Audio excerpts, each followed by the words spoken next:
Question number 18. Already up to 17 questions we have already analyzed. So let's continue.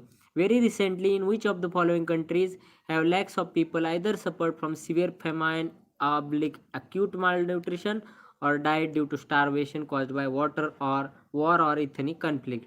So in this question there is no at any logic. Only answer पता है तो ही आप इसका लिख सकते हैं, otherwise you can not answer. So इसका आंसर है येमेन एंड साउथ सुडान. लेकिन ये इस क्वेश्चन का अभी तो कोई रिलेवेंट नहीं है, मतलब कि वो हो गया, मतलब कि. लेकिन आपको अंगोला कहा है, where is Angola, where is Zambia, where is Morocco, where is Tunisia, where is Venezuela, where is Colombia, Yemen कहा है, साउथ सुडान कहा है, वो सारा आपको सर्च करके रखना है. और आपको पता होगा 2019 में एक क्वेश्चन आया था, उसमें मोरक्को मोरक्को कहा है, एक ऑप्शन में मोरक्को की ज़रूरत थी. मतलब आपने अगर ये सारे कंट्रीज सर्च किए होते तो दो ऑप्शन आप उसी लॉजिक से या उसी आपके पढ़ाई के वजह से आप एलिमिनेट कर पाते थे. तो this is actually the need of analysis. I will move to the next question. Question number 19. Recommended word आ गया. मैंने पिछले वीडियो में ही देखा था. फर्स्ट ऑप्शन देखो, करेक्ट ऑप्शन पूछे regarding the woods dispatch, which is the correct और which is the true. Second वाले स्टेटमेंट में देखो रिकमेंडेड वर्ड आ गया. रिकमेंडेड को डार्ट का अंडरलाइन कर लिया है मैंने. तो रिकमेंडेड वर्ड आया मतलब डेफिनेटली करेक्ट. मैंने बोला था रिकमेंडेड वर्ड आ गया तो डेफिनेटली करेक्ट. तो टू इज डेफिनेटली करेक्ट. तो अभी आपको देखना है थ्री वाला देखना है statement. English has a medium of instruction at all levels. Extreme statement आ गया. ऑल लेवल्स मतलब wrong statement. B A C and D तीन तीन है, तीन वाला एलिमिनेट कर दिया, बी सी एंड डी. तो आंसर आ गया ए, 1 and 2 ओनली. टू तो मैंने ऑलरेडी बोल दिया करेक्ट है बिकॉज ऑफ रिकमेंडेड वर्ड, इसलिए आपका आंसर आ गया. और ऊपर से grant in aid system was introduce, just introduce किया था. लेकिन वन आपको पता भी नहीं है, थ्री के लॉजिक से ही आप इसका आंसर कर सकते. तो आपको इन एडिशन अभी क्या करना है, वुड्स डिस्पैच सर्च करना है. तो वुड्स डिस्पैच और कौन कौन से डिस्पैच आए थे एजुकेशन के बारे में, तो everything. So next question, question number 20. So this is the question of, आप पढ़ लेना. बस मैं एक ही चीज़ को जो जो अंडरलाइन किया है ना उनको पढ़ता हूँ. रेगुलेशन, रूल्स, सब रूल्स एंड बायलॉज. सब रूल सबको मैंने अंडरलाइन किया है. सब रूल्स एंड बायलॉज, लॉज को अंडरलाइन किया है. देखो रूल्स, सब सब एंड बायलॉज. लॉ मतलब लेजिस्लेशन. देखो बी ऑप्शन में ही देखो, कमिटी ऑन सब ऑर्डिनेट लेजिस्लेशन, सब वर्ड आ गया ऑप्शन में, और क्वेश्चन में भी सब वर्ड है और ऑप्शन में भी सब आ गया. Law means legislation. बाकी ऑप्शंस में देखो आपको कहाँ पे भी लॉ से रिलेटेड सिमिलर वर्ड दिख रहा है क्या, या सब रूल, सब वर्ड से कनेक्टेड कुछ है क्या.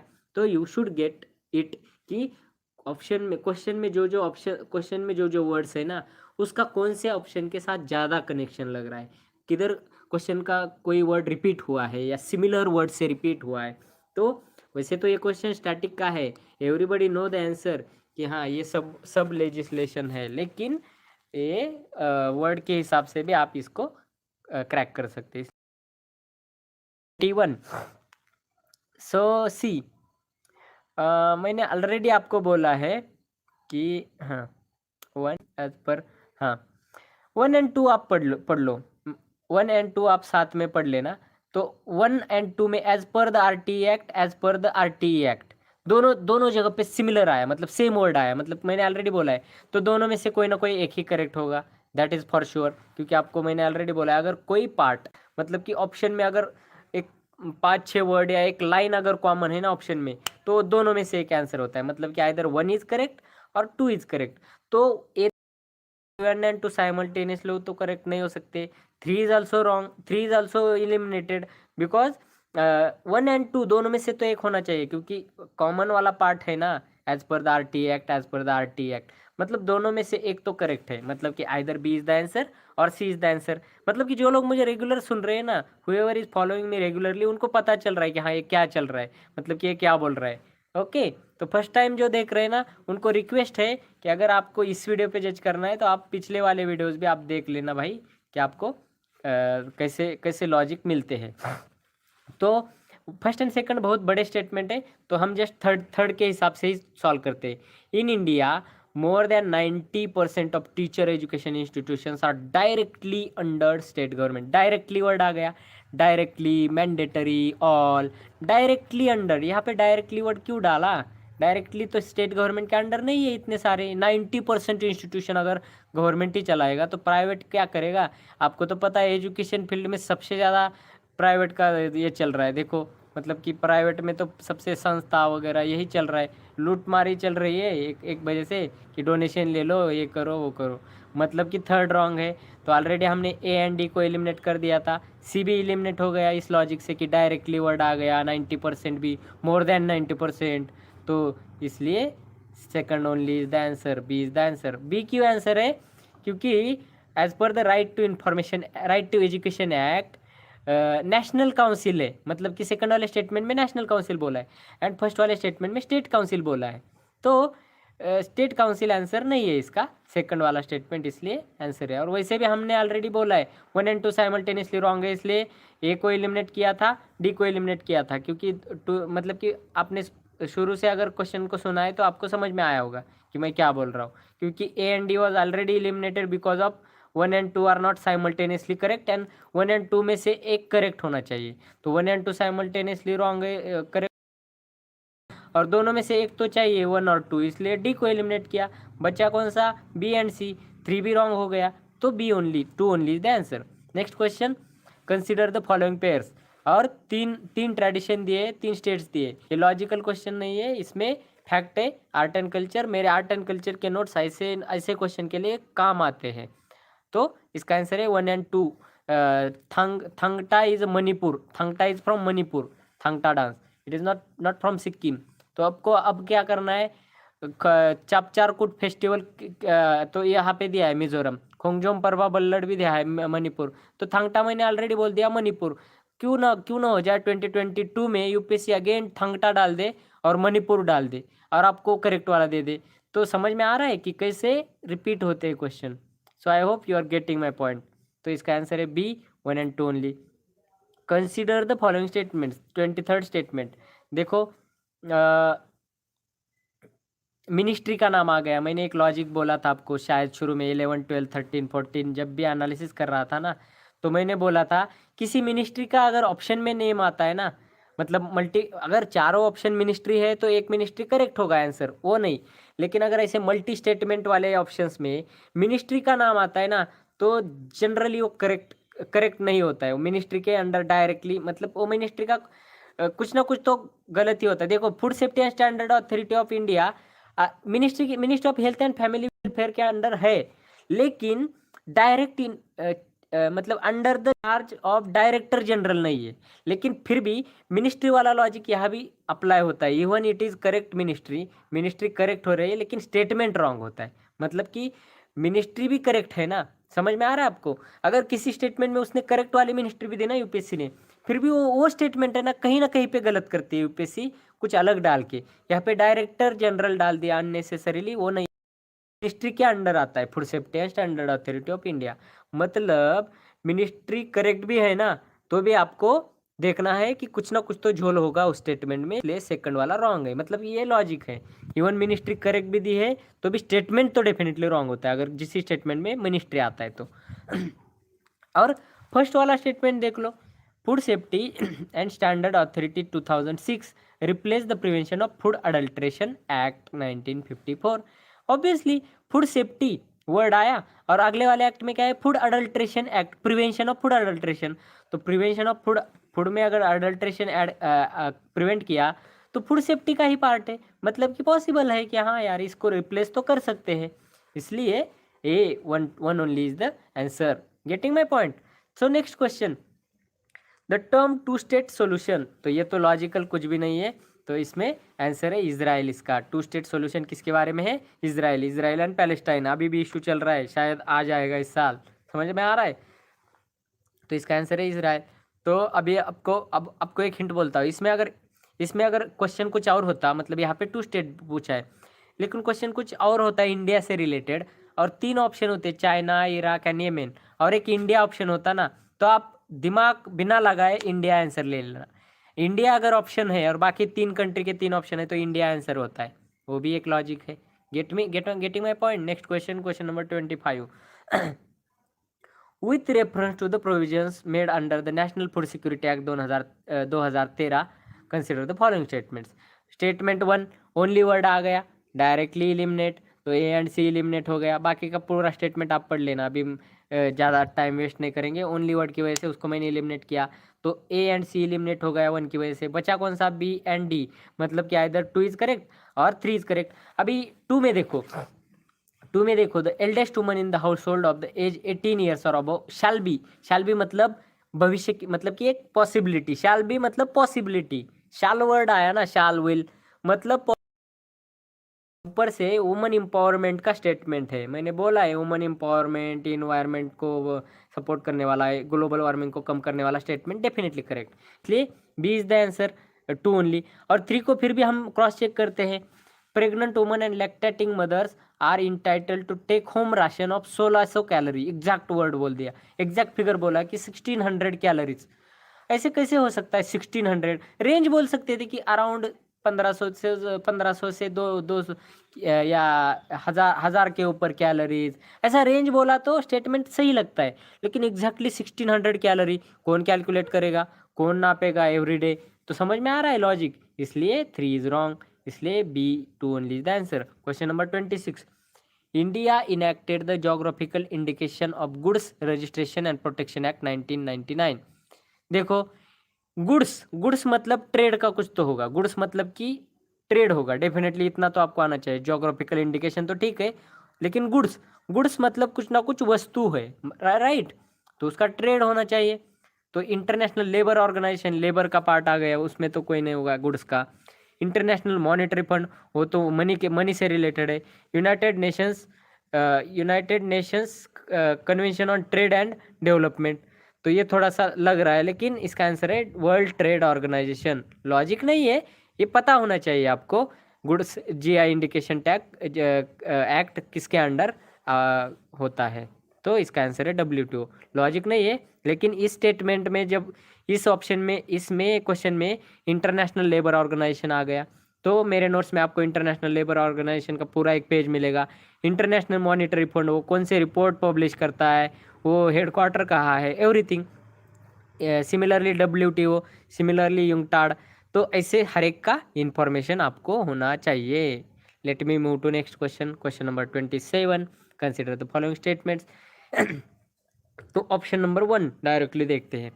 इन India state government do not have power to auction non coal mines, do not word आ गया, तो निगेटिव स्टेटमेंट जनरली रॉन्ग होता है कि in India state government do not have the power to auction non coal mine, मतलब कि कोल को तो सेंट्रल गवर्नमेंट करता है, लेकिन नॉन कोल तो दे दो स्टेट को, कुछ ना कुछ तो दे दो। इसलिए डू नॉट मतलब घंटी बजनी चाहिए कि स्टेट क्यों चुप बैठेगा, फिर कुछ ना कुछ तो मिनरल उनको दे दो भाई। इसलिए 1 इज रॉन्ग, इसलिए A and C is eliminated. बचा कौन सा? बी एंड डी, 2 ओनली और 3 ओनली।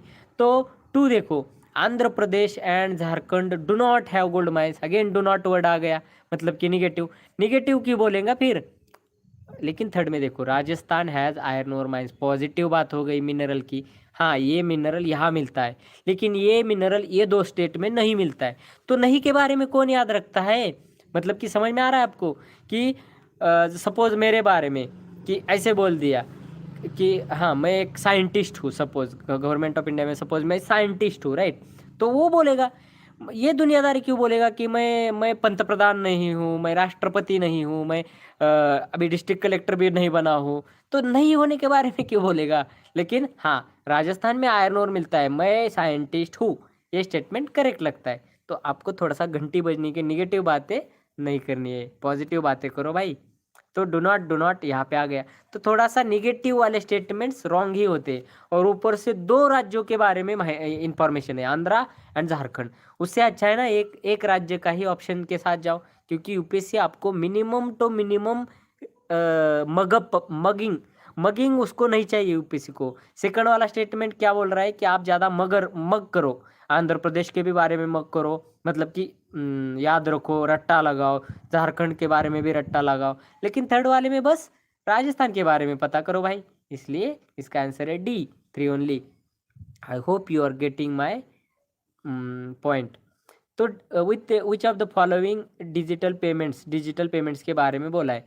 वाइल द सेकंड वाला देखो, while the chip in debit card has 4 factors, भीम app has only 2 factors, only word आ गया, ओनली 2 फैक्टर्स, क्यों डाल दिया ओनली अननेसेसरीली, इसलिए सेकंड इज रॉन्ग।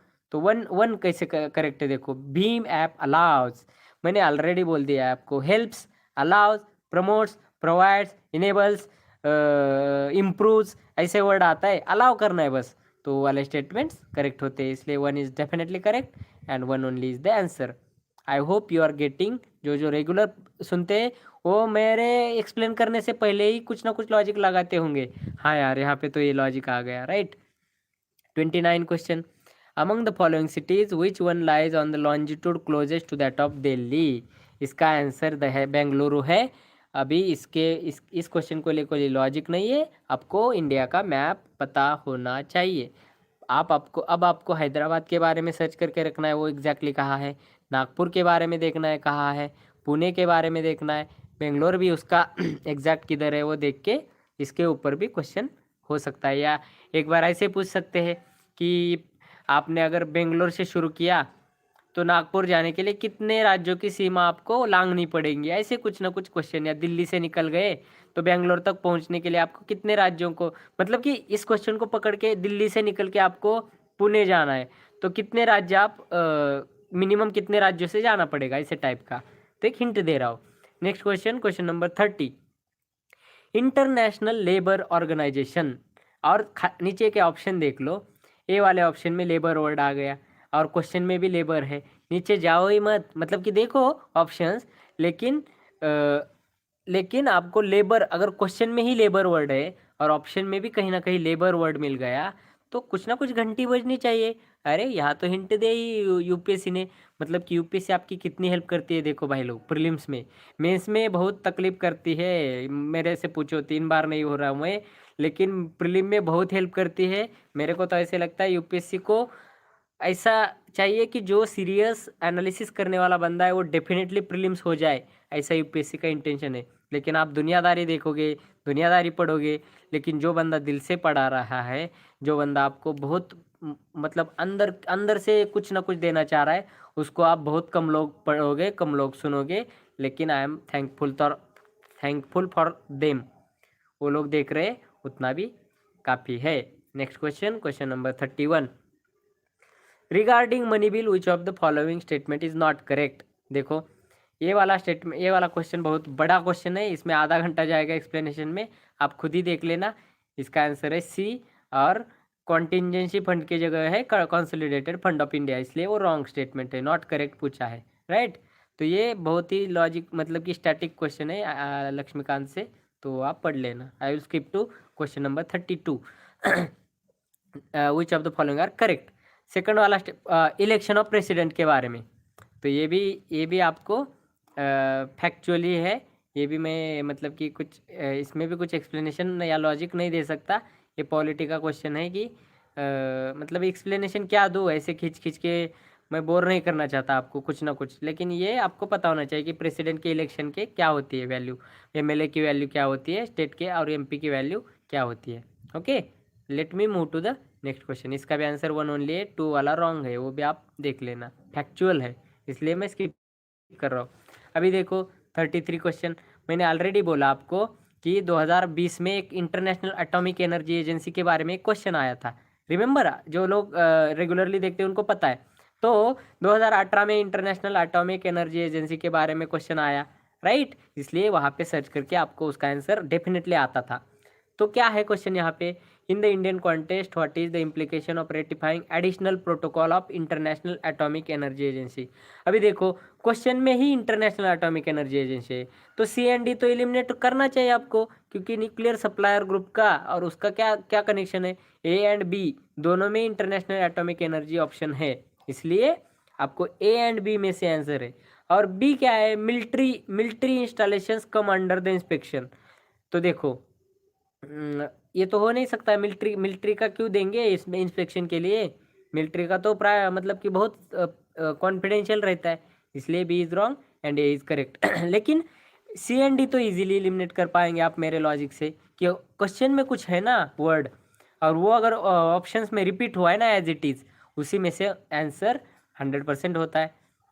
अभी नेक्स्ट क्वेश्चन, क्वेश्चन नंबर 34, और एक क्वेश्चन 35 36 दो तीन क्वेश्चन बचे, let us finish. Consider the following countries. तो कंट्रीज दिए है, which of are among the free trade partners of ASEAN. तो ये भी एशियान के फ्री ट्रेड पार्टनर्स कौन है, उसका आपको लॉजिक से ही पता होना चाहिए।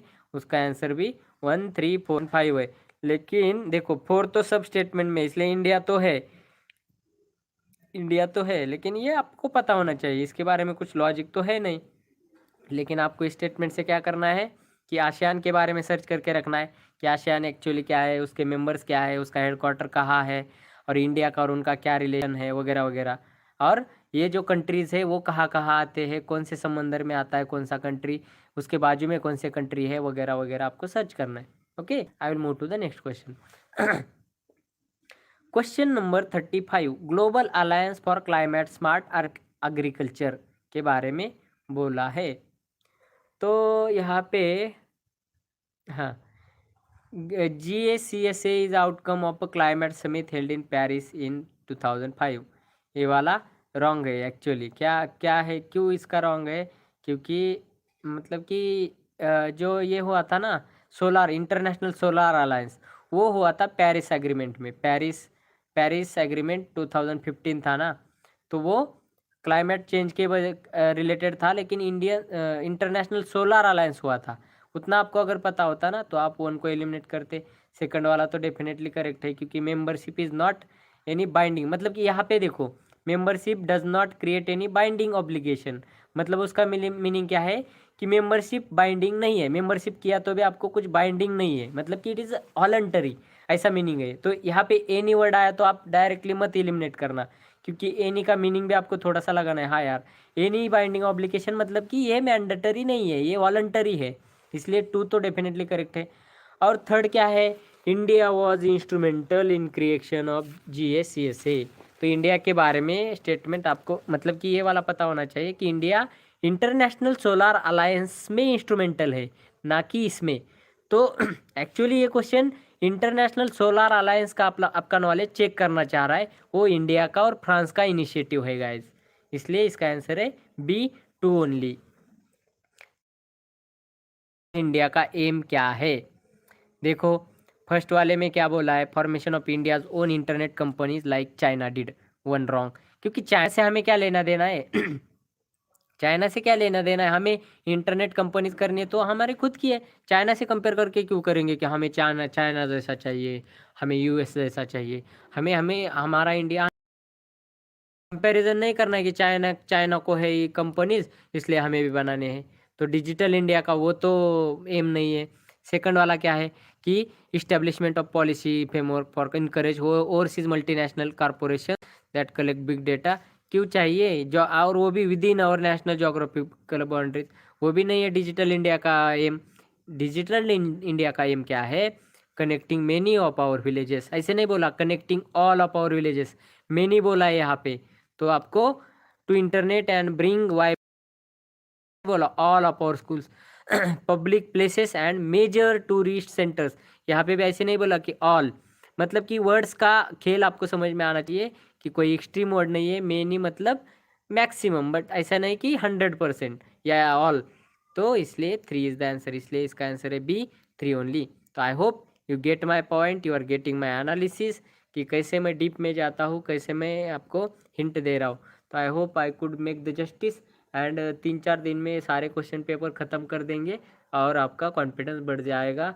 और नोट्स प्लीज़ पढ़ते रहना गाइज। और ये एनालिसिस के वीडियो अगर एक बार में समझ में ना आ जाए तो दो बार डबल स्पीड पे सुनो, या डबल स्पीड पे अगर नहीं समझ में आ रहा है तो स्लो स्पीड पे सुनना, इट्स योर चॉइस। बट आपको सारे ट्रिक्स आत्मसात करने हैं, आपको अडेप्ट करने हैं, तो आपको बहुत फ़ायदा होगा। And I want at least 200 of my sincere followers to qualify upcoming prelims. Thank you so much. Good night.